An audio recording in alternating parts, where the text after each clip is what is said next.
kita sebelum kita berdoa untuk firman Tuhan, para lektor bisa mempersiapkan diri. 2 Tawari pasal 17 ayat 1 sampai 19 Ibu Nerliana. 2 Tawari pasal 18 ayat 1 sampai 17 Ibu Sarma. 2 Tawari pasal 18 sampai 34 Ibu Cinta. Dan 2 Yohanes pasal 1 ayat 1 sampai 13 Saudari Naomi. Sebelumnya kita akan berdoa untuk firman Tuhan. Silakan Ibu Yeti.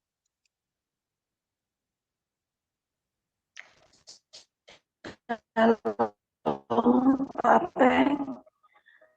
Bapak Surgawi, terima kasih atas hari baru ini. Sebentar kami akan mendengarkan firman-Mu yang dibawakan Pastor Yosef Fauzan.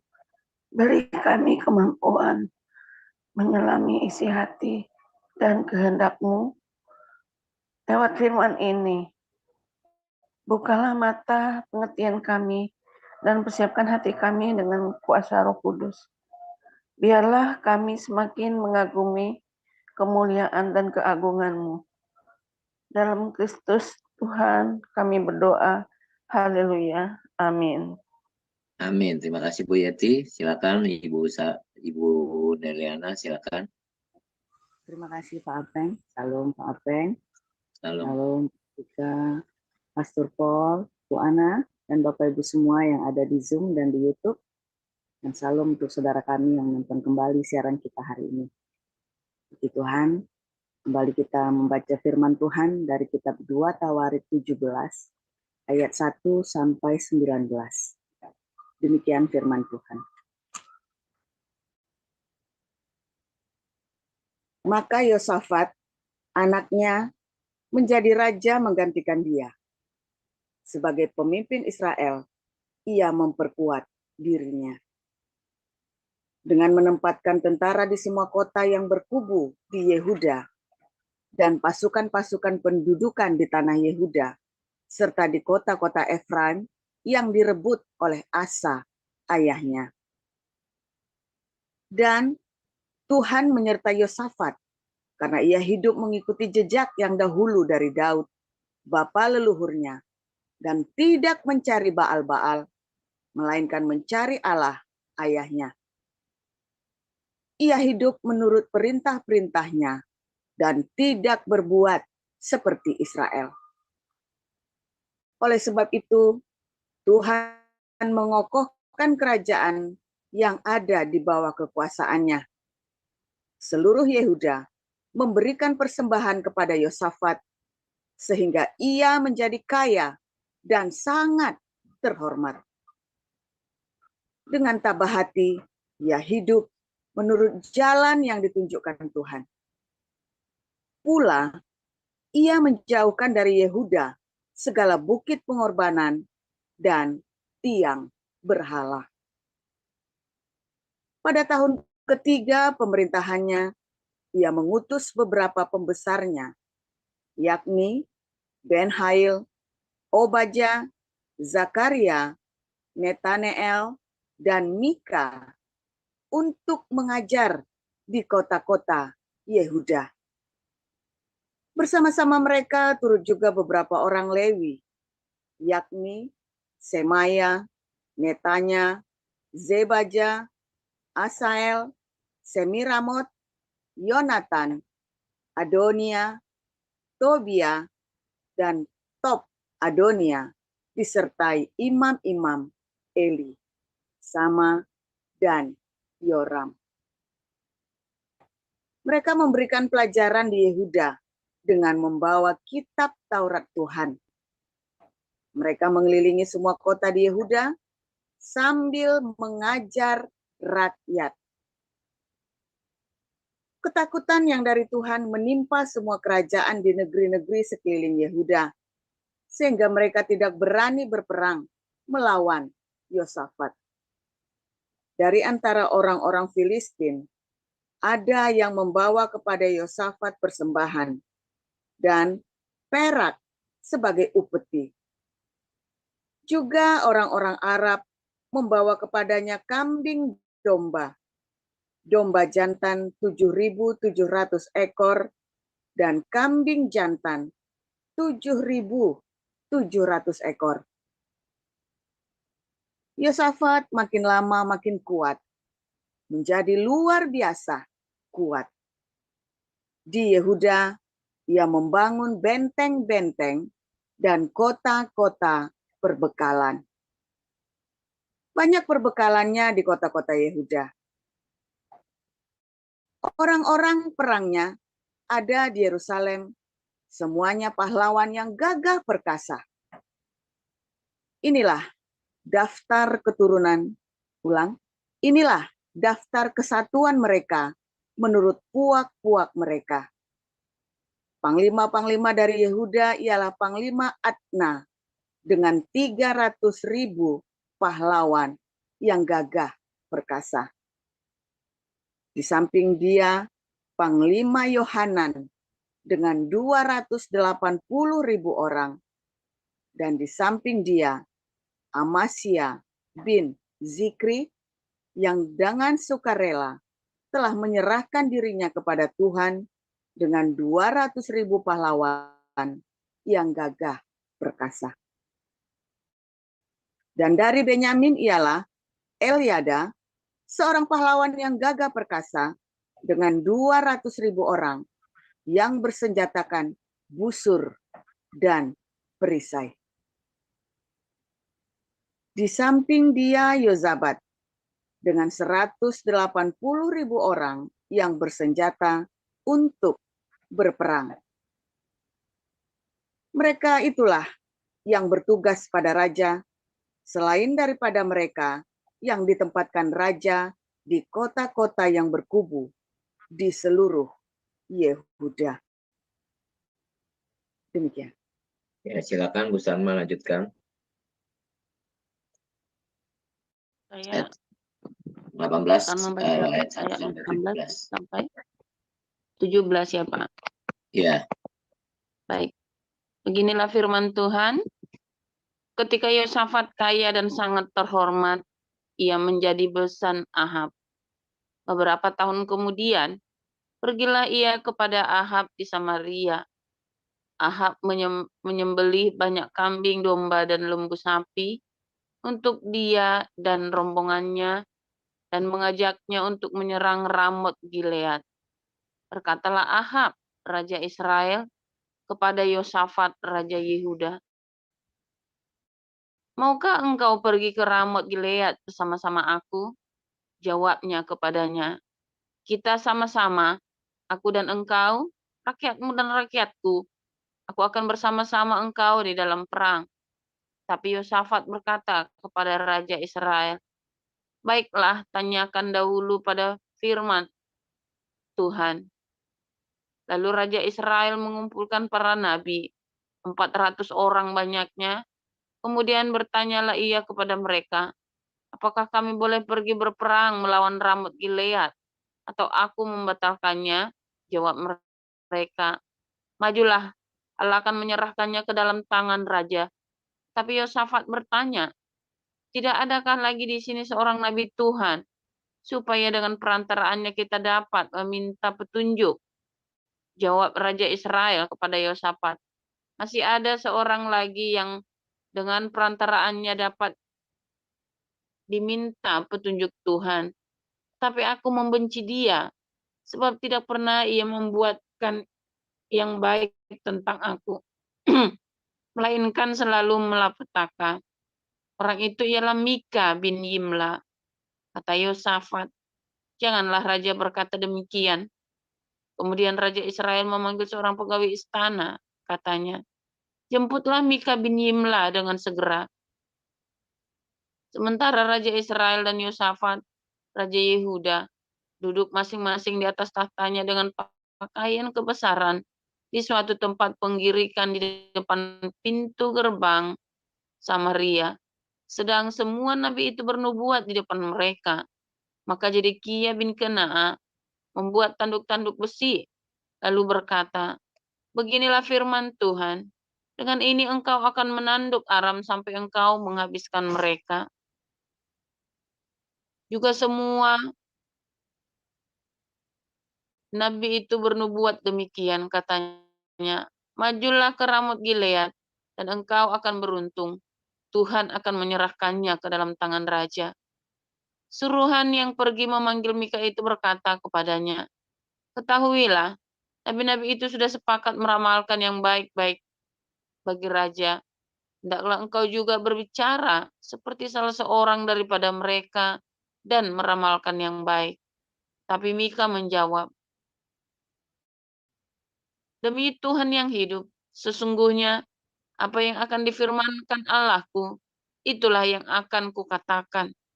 Setelah ia sampai kepada raja, bertanyalah raja kepadanya, Mika, apakah kami boleh pergi berperang melawan Ramot Gilead? Atau aku membatalkannya? Jawabnya, majulah dan kamu akan beruntung, sebab mereka akan diserahkan ke dalam tanganmu. Tapi raja berkata kepadanya, sampai berapa kali aku menyuruh engkau bersumpah, supaya engkau mengatakan kepadaku tidak lain dari kebenaran? Lalu jawabnya, telah kulihat seluruh Israel bercerai-berai di gunung-gunung seperti kambing domba yang tidak mempunyai gembala. Sebab itu Tuhan berfirman, mereka ini tidak punya tuan. Baiklah masing-masing pulang ke rumahnya dengan selamat. Kemudian Raja Israel berkata kepada Yosafat, bukankah telah kukatakan kepadamu, tidak pernah ia menyebutkan yang baik tentang aku, melainkan hanya malapetaka. Ya, silakan Bu Cinta lanjutkan. Ya, saya teruskan.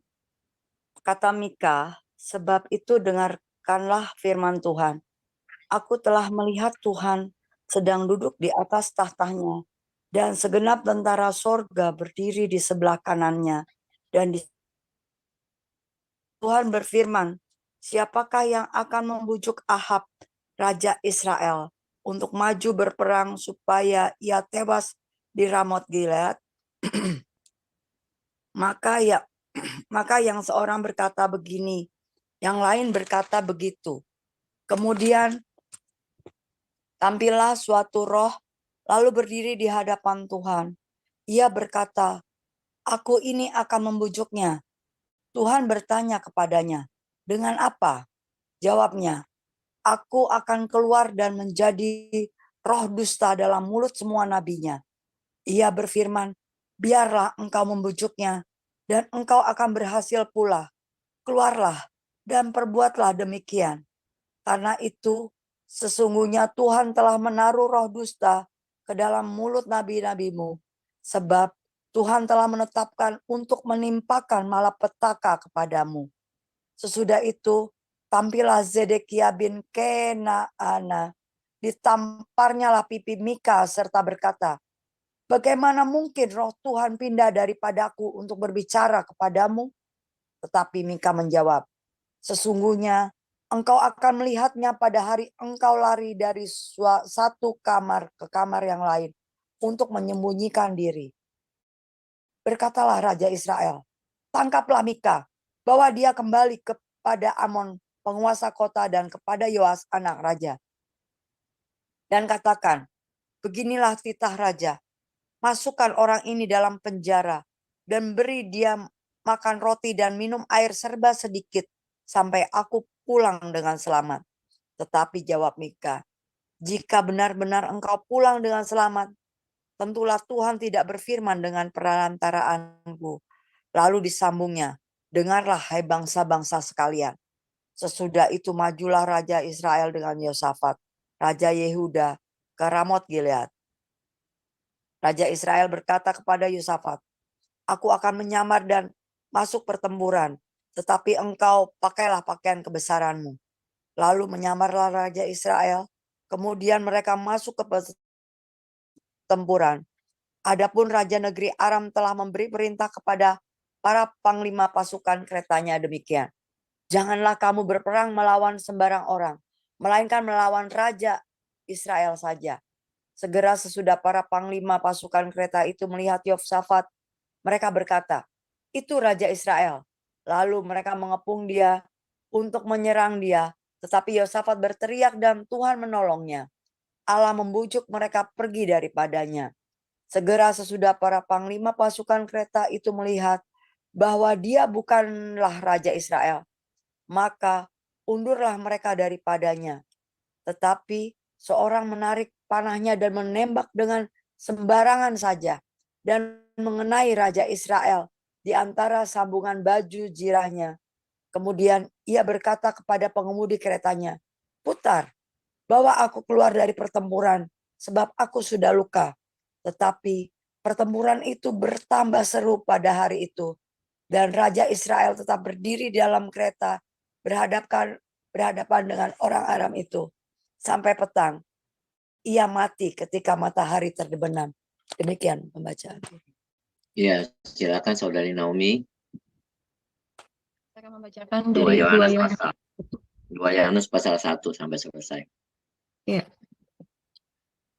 Dari penatua kepada ibu yang terpilih dan anak-anaknya yang benar-benar aku kasihi. Bukan aku saja yang mengasihi kamu, tetapi juga semua orang yang telah mengenal kebenaran. Oleh karena kebenaran yang tetap di dalam kita dan yang akan menyertai kita sampai selama-lamanya. Kasih karunia, rahmat dan damai sejahtera dari Allah Bapa dan dari Yesus Kristus, Anak Bapa, yang menyertai kita dalam kebenaran dan kasih. Aku sangat bersuka cita bahwa aku mendapati bahwa separuh dari anak-anakmu hidup dalam kebenaran sesuai dengan perintah yang telah kita terima dari Bapa. Dan sekarang aku minta kepadamu, Ibu, bukan seolah-olah aku menuliskan perintah bagimu, tetapi menurut perintah yang sudah ada pada kita dari mulanya, supaya kita saling mengasihi. Dan inilah kasih itu, yaitu bahwa kita harus hidup menurut perintahnya. Dan inilah perintah itu, yaitu bahwa kamu harus hidup di dalam kasih, sebagaimana kamu telah dengar dari mulanya. Sebab banyak penyesat dan muncul dan pergi ke seluruh dunia yang tidak mengaku bahwa Yesus Kristus telah datang sebagai manusia. Itu adalah si penyesat dan antikristus. Waspadalah, supaya kamu jangan kehilangan apa yang telah kami kerjakan itu, tetapi supaya kamu mendapat upahmu sepenuhnya. Setiap orang yang tidak tinggal di dalam ajaran Kristus, tetapi yang melangkah keluar dari situ, tidak memiliki Allah. Barang siapa tinggal di dalam ajaran itu, ia memiliki bapa maupun anak. Jikalau seorang datang kepadamu dan ia tidak membawa ajaran ini, janganlah kamu menerima dia di dalam rumahmu, dan janganlah memberi salam kepadanya. Sebab barang siapa memberi salam kepadanya, ia mendapat bagian dalam perbuatannya yang jahat. Sungguh pun banyak yang harus kutulis kepadamu. Aku tidak mau melakukan dengan kertas dan tinta, tetapi aku berharap datang sendiri kepadamu dan berbicara berhadapan muka dengan kamu, supaya sempurnalah sukacita kita. Salam kepada kamu dari anak-anak saudaramu yang terpilih. Amin. Iya, terima kasih untuk para lektor, Ibu Neliana, Ibu Salma, Ibu Cinta, dan Saudari Naomi. Kita akan mendengarkan renungan firman Tuhan pagi hari ini dengan tema Yosafat. Silakan Pastor Paul. Tolong ditampilkan 2 Yohanes 1 ayat 9, 10, 11 dikasih warna.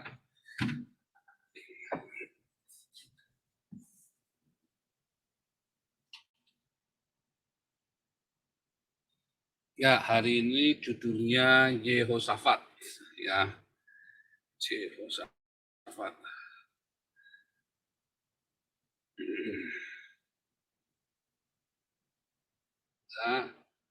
Ya, saya baca dulu ya.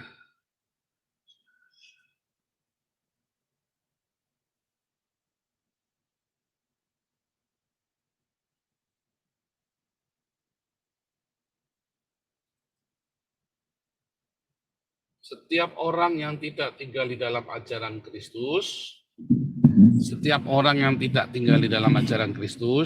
ya, tetapi yang melangkah keluar dari situ tidak memiliki Allah. Barang siapa tinggal di dalam ajaran itu, ia memiliki bapa maupun anak. Jikalau seorang datang kepadamu dan ia tidak membawa ajaran ini, janganlah kamu menerima dia di dalam rumahmu dan janganlah memberi salam kepadanya. Sebab barang siapa memberi salam kepadanya, ia mendapat bagian dalam perbuatannya yang jahat. Saudara, tolong lihat lagi kemarin pertanyaannya Bro Weli di 1 Yohanes 4 ayat yang ke-14.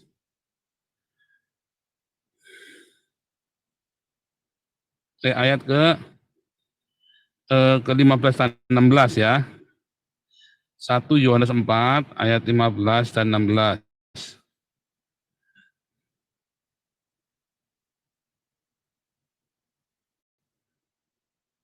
Nanti kita balik lagi ke 2 Yohanes 1 ya.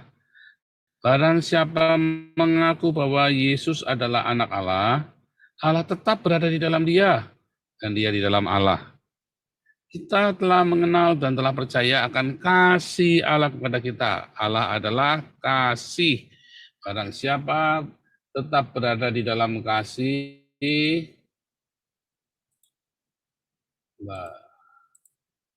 dan barang siapa tetap berada di dalam kasih, ia tetap berada di dalam Allah, dan Allah di dalam dia. Oke, balik 2 Yohanes 1 ayat 9.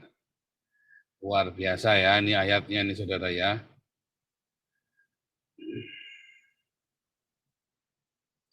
Ya, tadi ya.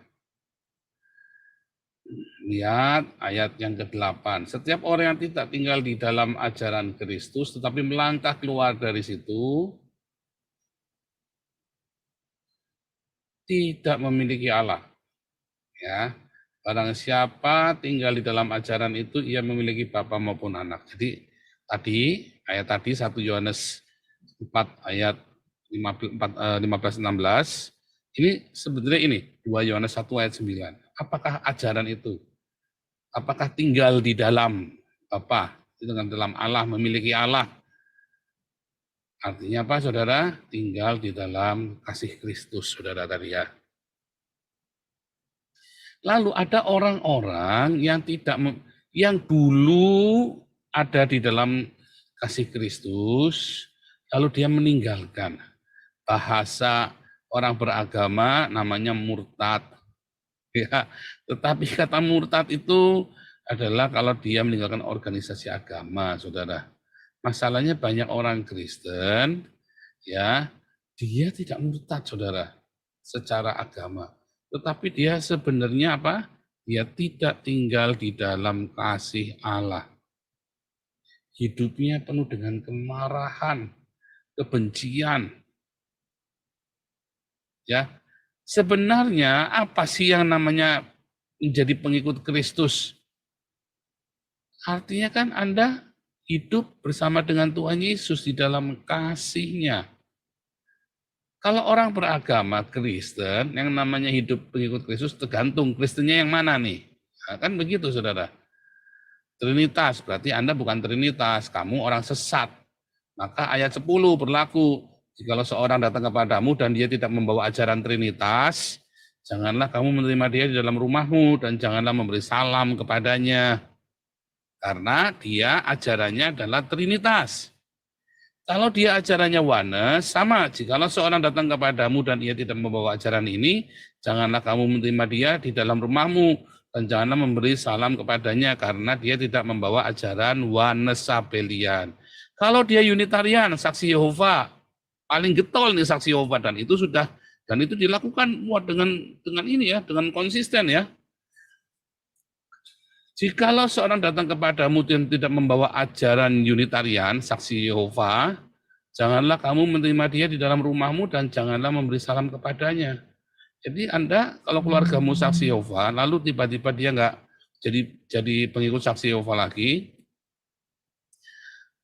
loh, orang tuanya mati aja nggak boleh datang, saudara.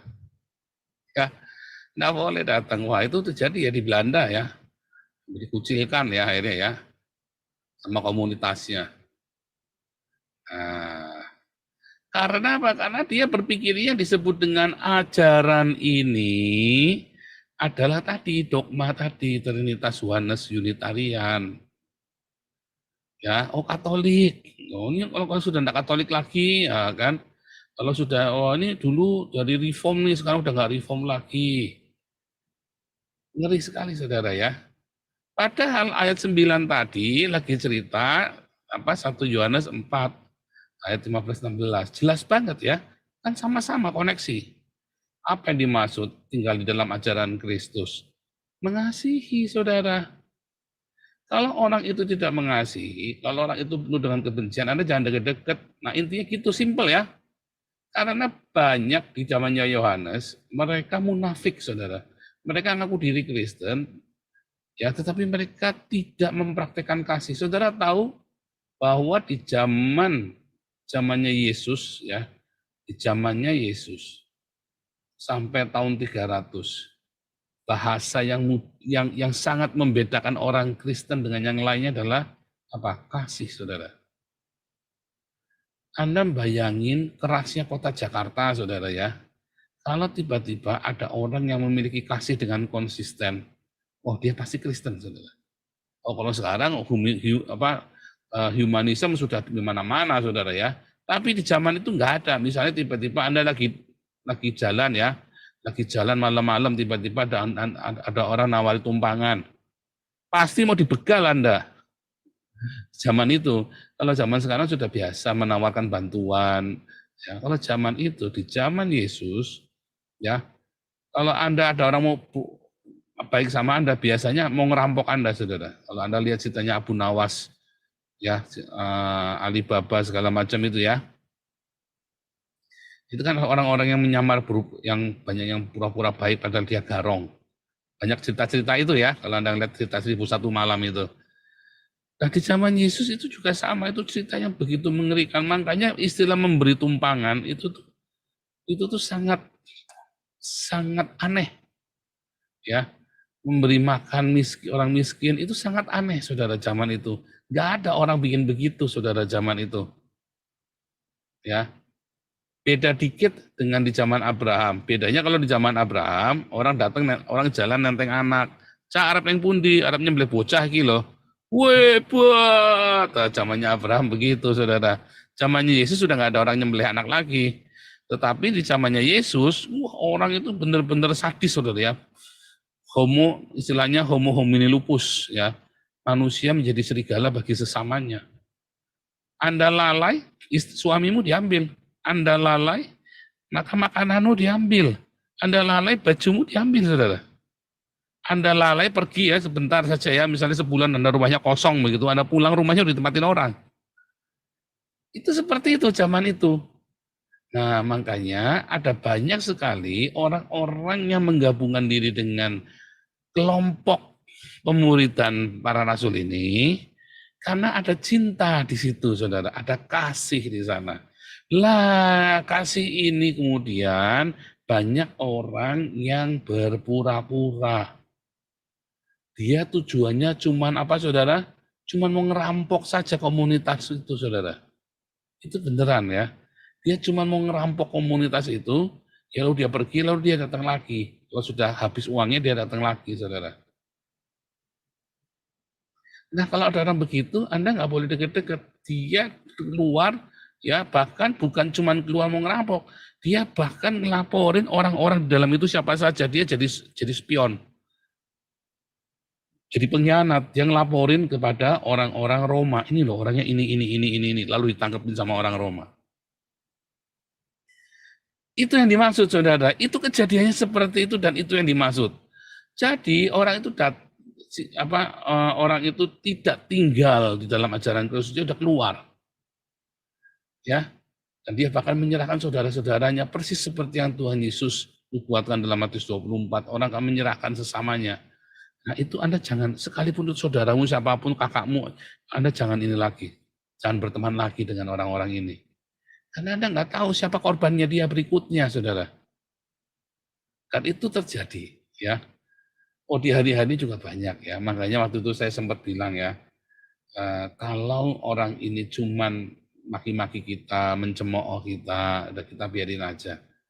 Tapi orang ini merapat ke orang Islam, lalu bongkar isi perut kita, ya sebetulnya nggak ada rahasianya juga, di kita juga nggak ada rahasia ya. Aib apa juga nggak ada aib, di kita nggak ada aib, semua open, semua terbuka. Cuman itu menunjukkan bahwa orang ini pengkhianat, saudara.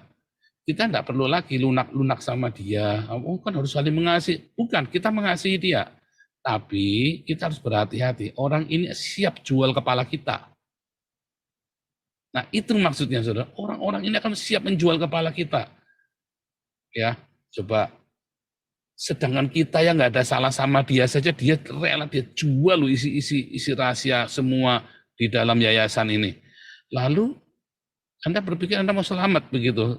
Dia akan berbaik-baik sama Anda kalau terjadi sesuatu. Nah, makanya orang-orang ini saya waktu itu bilang ya, jangan lagi berteman dengan orang-orang ini. Kalau dulu waktu dia maki-maki saya di channelnya dia sendiri, ya saya nggak masalah. Artinya mungkin dia lagi marah sama saya atau lagi apa ya. Tapi begitu dia pergi kepada orang Islam, ya dia cerita macam-macam, udah gitu yang dia ceritain salah semua lagi kan. Katanya saya nggak punya paspor Belanda, saya nggak bisa ini, nggak bisa itu, segala macam. Katanya saya di Haifa ya sekarang, saudara ya. Saya malah punya mobil di Haifa, di Israel, saudara, coba bayangin. Semua yang diomongin salah semua lagi ya kan. Nah, saya belinya bukan pakai uang sumbangan, saudara, ya enggak ya. Saya ngirit-ngirit itu, saudara.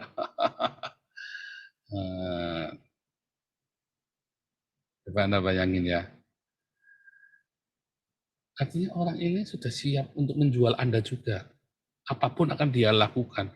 Siapapun akan dia cari. Musuh dari musuhku adalah kawanku. Dia orangnya udah begitu, saudara. Dia sudah nggak punya harga diri. Dan Anda akan mau bergaul dengan dia. Orang-orang yang masih bergaul dengan ini bukan orangnya kita. Saya juga takut bergaul dengan Anda. Karena nanti suatu ketika saya dicobai melalui Anda. Nah, itulah saudara ya. Nah, ini sama ya, kita cerita balik lagi ceritanya Yosafat. Yosafat ini orang yang sangat baik sekali. Dia orang yang sangat mengasihi Tuhan dengan luar biasa. Dia begitu giat melakukan pekerjaan Tuhan. Dia singkirkan semua berhala, bahkan bukit-bukit pengorbanan. Saudara, makna bukit pengorbanan itu adalah pelacuran bakti. Pelacuran dengan dalih agama, saudara ya, kayak yang di puncak itu loh ya. Itu pelacuran atas nama, yang penting Anda bersyahadat, la ilaha illallah, terus tadi ya, Muhammad Cabulullah itu, lalu Anda olahlah bebek, halal, saudara. Itu kan sebenarnya pelacuran bakti itu. Itu sama seperti itu pelacuran bakti. Pelacuran dibungkus dengan agama, saudara. Itu bukit-bukit pengorbanan, siapa Gunung Kemuku, semua sama seperti itu. Bedanya ini ada tambahan setelah Anda Anda nyembah berhala, terus Anda keluar dari kuilnya itu, Anda lalu berhubungan seks dengan imam-imam wanitanya, gitu ya. Sama persis itu, saudara ya. Sama persis di sana. Yang penting pahala kamu sama Habib, kamu berhubungan seks, punya anak, kamu dapat pahala di surga. Itu sama, itu pelacuran bakti itu namanya, saudara ya. Nah, itu sama. Nah, kalau orang berani menghapus ini, itu kan menghapus bisnis esek-esek, saudara. Itu mafia, saudara. Raja yang berani menghapus bukit pengorbanan ini nyalinya harus kuat sekali. Itu bisnis mendasar manusia, saudara ya. Bisnis esek-esek Anda kalau berani membongkar kasusnya human trafficking, perdagangan wanita, perbudakan seks, saudara. Anda melawan orang-orang Raja Tega loh, saudara. Orang yang berani membongkar mafia perdagangan manusia ini, ya perbudakan zaman dulu itu perbudakan, zaman itu menjadi lebih ekstrim lagi perbudakan seks. Anda bisa digorok, saudara. Raja pun tidak berani, saudara. Karena semua menteri-menterinya terima uang dari situ, ya. Makanya di puncak nggak ada yang berani bubarin karena pejabat-pejabat negara, semua ustadz-ustadz semua terima duit semua dari situ, dapat setoran. Pesantren-pesantren, masjid-masjid dapat setoran dari situ.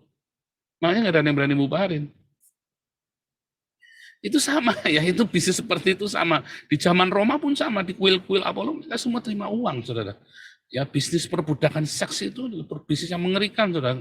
Di dalamnya kalau Anda tahu di dalam ya, saya pernah dulu ya, ada orang saya pelayanan penjara itu, ada orang yang kasusnya itu ya, saya pernah cerita dulu ya kalau nggak salah ya, yang saya bilang mukanya kayak Gilbert itu loh, jalannya mukanya kayak Gilbert, botak-botaknya kayak Gilbert itu ya. Itu ngeri, saudara ya, orang di dalam penjara saja, saya mau cuti besok, anak saya wisuda di Cina. Saya kaget, saudara, hah? Jangan bisa diatur. Dia cuma bisa diatur, cuma gitu aja, saudara. Gayanya kayak gimana? Bisa diatur gitu, saudara ya. Dia pergi ke Cina cuti 1 bulan, saudara. Lalu dikawal sama reserse, dia pulang lagi, masuk penjara lagi. Gila ya, saudara ya. Begitu, saudara ya, ngeri. Bisa begitu dia. Saking berkuasanya. Nah, si Yosafat ini hebat sekali. Dia hapus semua, saudara. Karena itu berhala. Dan berhala itu ideologi. Saudara tahu siapa yang dibalik itu semua? Yang dibalik semuanya negara-negara lain. Karena dia susupan ideologinya itu. Di situ banyak spionase, saudara. Jadi di tempat pelacuran bakti itu banyak spionase. Ya. Di pelacuran bakti itu banyak spionase. Pejabat-pejabat nge-sek semua. Dia tukar informasi di situ, saudara. Maka dihapus sama Yosafat, saudara. Maka kuat negaranya. Nah, kuat negaranya, hebat, saudara. Ini kita cerita logika ya. Kita cerita beriman. Ya, kalau Anda melakukan pengajaran Tuhan dengan benar, logika Anda akan sehat, akan waras, saudara. Karena Yosafat melakukan apa yang Tuhan kehendaki, negaranya kuat, saudara. Satu, tidak ada penyakit kelamin, saudara. Sehat nggak? Sehat. Rakyatnya sehat. Satu generasi rakyatnya akan sehat. Bayangin nggak ada pelacuran di situ, bersih. Kedua, tidak ada pengkhianat. Ya kan? Nggak ada tukar informasi itu, nggak ada. Kan tukar informasi di pelacuran itu, saudara, di lokalisasi. Ketiga, ya, ideologinya utuh, saudara. Ideologinya ya ideologi Jehovah. Ya, ideologi Yehova, Torah. Nggak terpecah-pecah karena di dalam pelacuran bakti itu kan ada ideologi macam-macam. Dewa Amon, Dewa Amalek, Dewa Baal, Dewa Filistin. Karena mereka semua tidak bisa mengendalikan isi perutnya Yehuda, maka tadi kerajaan Filistin datang, kerajaan Arab datang bawa upeti, saudara. Mereka kudu ngaku, salut. Karena mereka nggak bisa bongkar. Mereka bawa upeti tujuannya supaya bisa membongkar isi perutnya Yehuda juga. Karena sudah tidak ada. Kalau ada pelacuran bakti, mereka nggak perlu bawa upeti, saudara. Mereka tukar sperma di situ, udah dapat tukar informasi itu, saudara. Itu begitu ya yang terjadi ya. Makanya di dalam kerajaan Yehuda itu menjadi kuat sekali, kan dihapus dengan beraninya dia. Dia enggak urusan. Tangan besi dihapus itu pelacuran bakti. Ya. Kalau Anda melakukan apa yang Tuhan perintahkan, maka otak Anda akan sehat. Maka nalar Anda akan jalan, saudara. Tapi kalau Anda tidak melakukan apa yang Tuhan perintahkan, maka Anda akan muntah. Apa yang Anda lakukan tadi? Ibadah perintah manusia. Yesaya 29 ayat 13. Anda menjalankan ritual dogma manusia. Kolose 2 ayat 23. Ya, yang tadi ya, Trinitas, Oneness, Unitarian. Sehingga Anda lupa kalau Anda disuruh mengajarkan tentang cinta. Lalu si Yosafat ini dia bersahabat dengan, bahkan menjadi besan, ya, dia menikah dengan anaknya Ahab. Nah ini, saudara, runyam.